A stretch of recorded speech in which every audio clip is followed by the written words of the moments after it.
Louvado e engrandecido seja Deus por mais um momento que Ele nos concede em meditar na Sua palavra para que possamos crescer na graça e no conhecimento da mesma.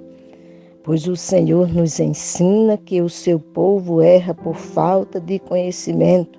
E quando Ele fala da falta de conhecimento, é do conhecimento da Sua palavra. Errais por não conhecer o poder de Deus, nem a Sua palavra. Neste momento, nós vamos estar refletindo um pouco na carta escrita pelo apóstolo Tiago, nos versos de 1 a 8, que na Bíblia de Estudo Conselheira é dividida em 3 partes. Prefácio e saudação, que é o verso 1, os benefícios das provações, que são os versos de 2 a 4, e como obter sabedoria, que vai dos versos de 5 a 8. Já na Bíblia de Estudo Iconográfica, os títulos são a saudação, que é no verso 1, e os versos de 2 a 8 foi intitulado Fé e Sabedoria. Já na Bíblia de Estudo de Genebra, você vai ter as seguintes saudações. Prefácio e saudação no capítulo 1, os benefícios da aprovação nos versos de 2 a 4 e como obter a sabedoria, os versos de 5 a 8. O que você pode observar é que a Bíblia de Estudo Conselheira e a Bíblia de Estudo de Genebra traz a mesma titulação. O conteúdo desta parte citada, ou seja, os versos de 1 a 8, é o seguinte: Tiago, servo de Deus e do Senhor Jesus Cristo, as 12 tribos que se encontram na diáspora, saudações. Meus irmãos, tenham por motivo de grande alegria o fato de passarem por várias provações, sabendo que a provação da fé que vocês têm produz perseverança. Ora, a perseverança deve ter ação completa, para que vocês sejam perfeitos e íntegros, sem que lhes falte nada. Se, porém, algum de vocês necessita de sabedoria, peça a Deus, que a todos dá com generosidade e sem reprovações, e ela lhe será concedida. Peça, porém, com fé, em nada duvidando, pois o que duvida é semelhante à onda do mar, impelida e agitada pelo vento, que uma pessoa dessas não pense que alcançará do Senhor alguma coisa, sendo indecisa, inconstante em todos os seus caminhos. Olhando para esse texto e fazendo a leitura do mesmo, observando as conjecturas ou os comentários que são feitos nessas Bíblias de estudo, nós vamos contemplar que na Bíblia de Estudo Iconográfica, ele apresenta que as ideias centrais no livro de Tiago, que compreende 5 capítulos, são as seguintes. O cristão pode passar pelas provações com alegria, pois elas produzem maturidade. Prossegue nesse entendimento e diz que fé que não está enraizada na confiança em Deus ou que não resulta em vida transformada, não é de fato fé. Prosseguindo falando sobre a fé, nos é dito que aqueles que têm fé genuína produzirão os frutos da fé em suas vidas. Fala também que a falsa sabedoria gera inveja e ambições egoístas, mas a verdadeira sabedoria resulta em bom comportamento. Fecha as ideias centrais do livro de Tiago, dizendo que Deus ouvirá as orações daqueles que têm fé. Veja que o texto, ele é voltado, o texto lido, os versos de 1 a 8, além da saudação que é apresentada, ou seja, a identificação do autor do texto, ele faz uma ênfase à fé e sabedoria, nos versos de 2 a 8. E a conotação geral e central deste livro, de acordo com os estudiosos, é que enfatiza exatamente a questão da fé e a questão da sabedoria. Aí vem duas indagações para todos nós. Como anda a sua fé?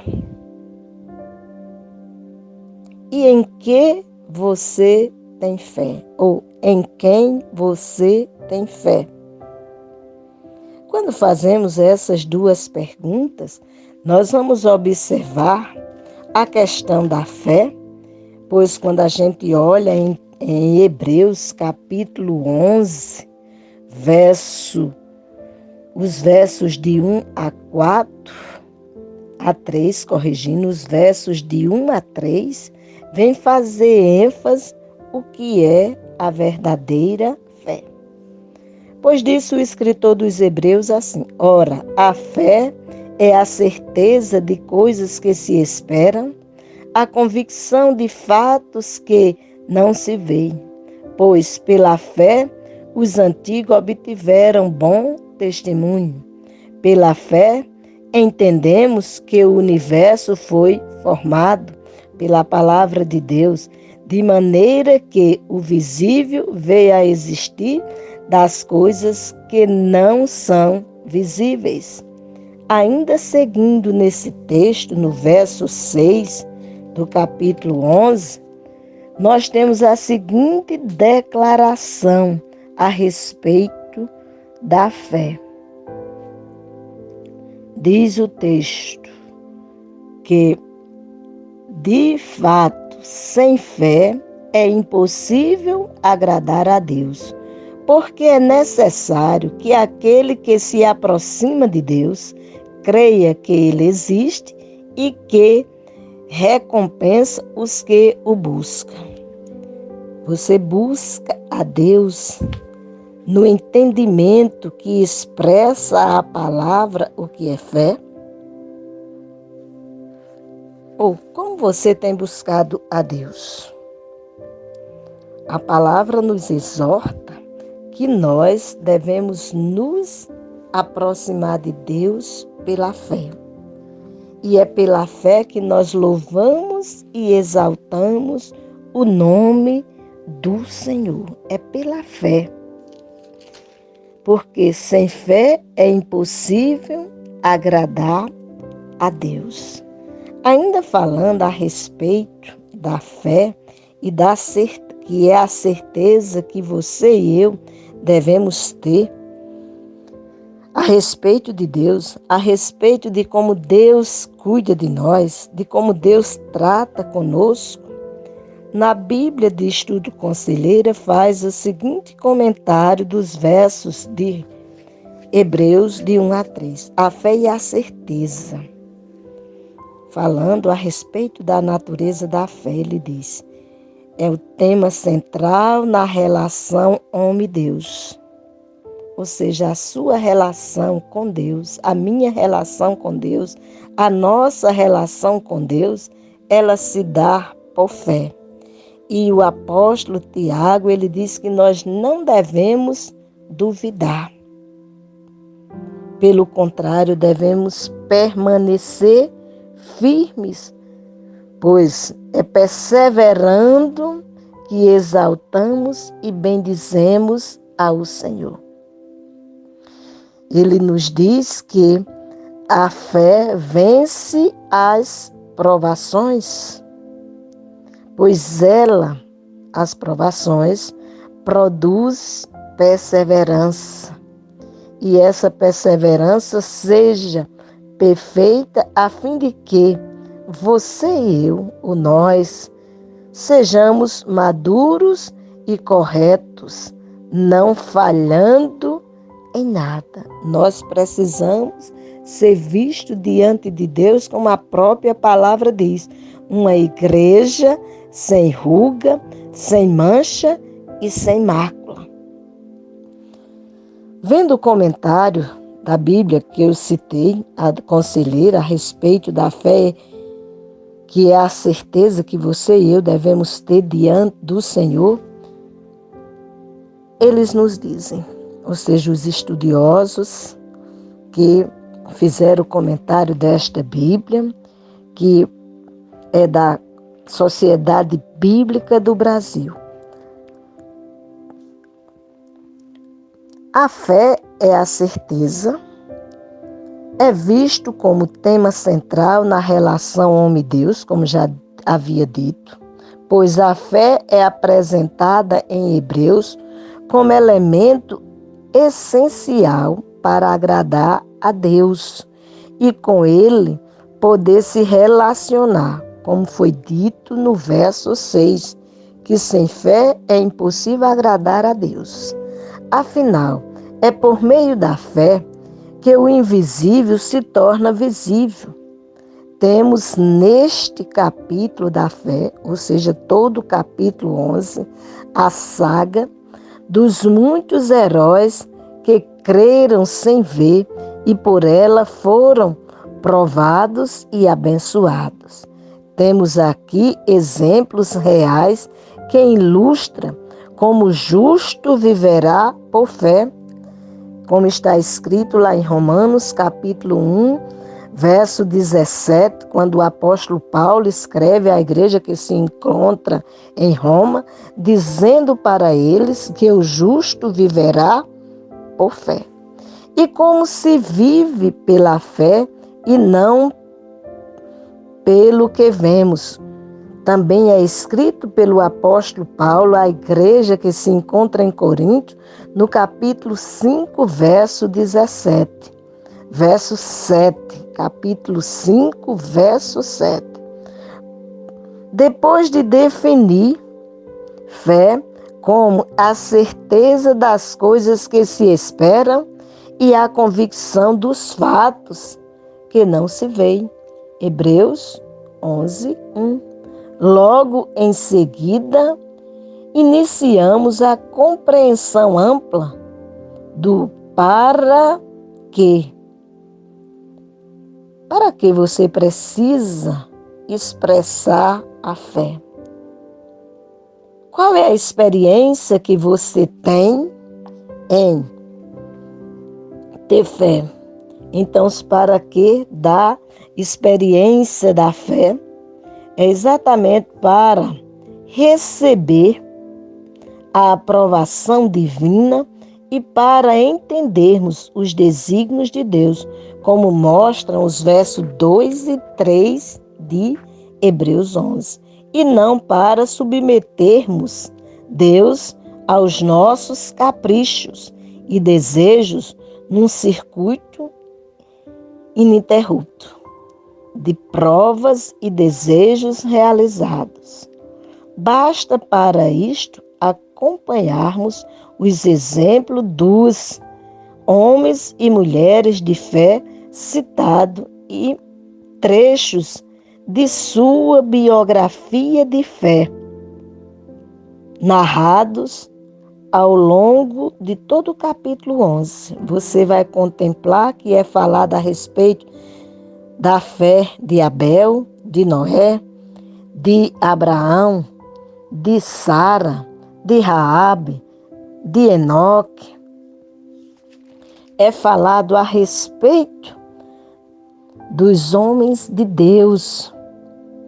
É apresentado Moisés e tantos outros que se colocaram na dependência de Deus. Aí você vai perguntar, quem são esses tantos outros? Aí você vai contemplar Isaac, você vai contemplar Jacó, você vai contemplar José, que foram homens que viveram momentos adversos, independente do momento ser adverso, eles confiaram tão somente em Deus, expressando que sem fé é impossível agradar a Deus. E é o que descreve Hebreus 11:6. Quando a gente olha para o contexto do texto de Tiago, olhando na Bíblia de Estudo de Genebra, nós vamos contemplar um pouco a respeito de Tiago, servo. Tiago declarou ser um servo cativo ou escravo de Deus e de Cristo. Um servo cativo era aquele reconhecido como servo ou escravo da orelha furada. O que é ser um escravo da orelha furada? É aquele que serve ao seu senhor por espontaneidade, pois chegou o momento da libertação da situação de ser escravo e ele se disponibiliza a permanecer servindo ao Senhor com alegria e singeleza de coração, porque o importante é servir a Deus. Esse é chamado escravo da orelha furada. Um servo é alguém comprado que pertence a um dono ou senhor.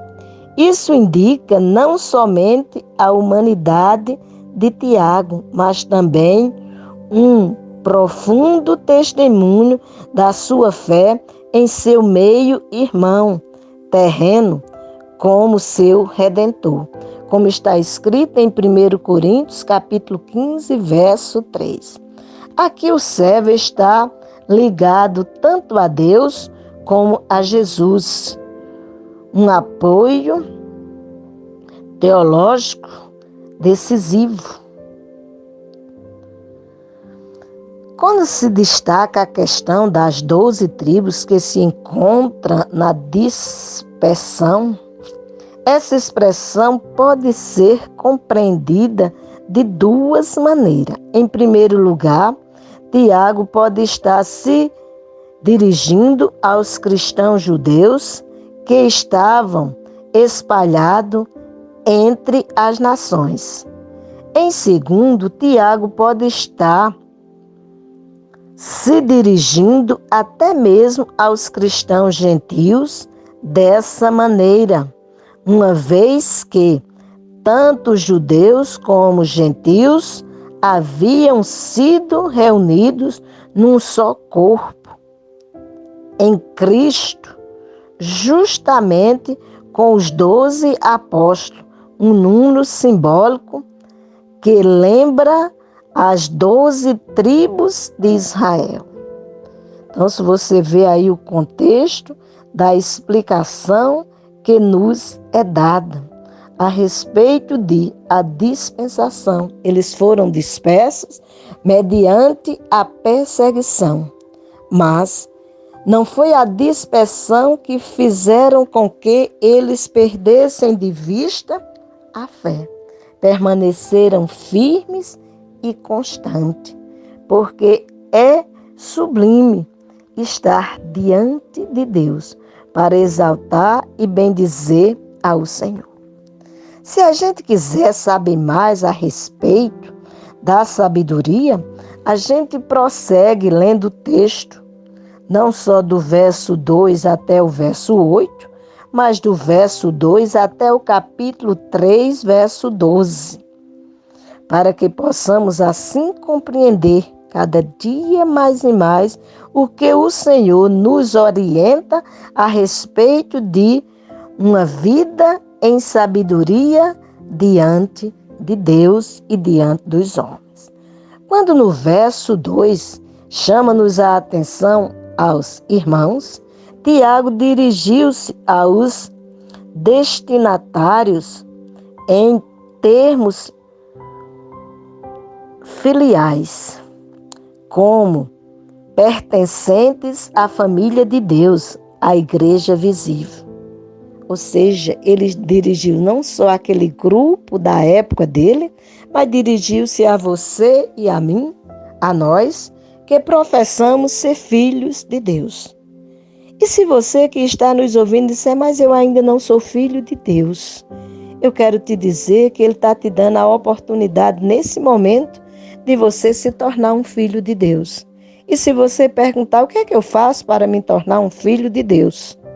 A palavra nos diz no Evangelho, segundo João, capítulo 1, versos 11 e 12, o seguinte, que ele, Jesus, veio para o que era seu, ou seja, para os judeus, e os seus não receberam.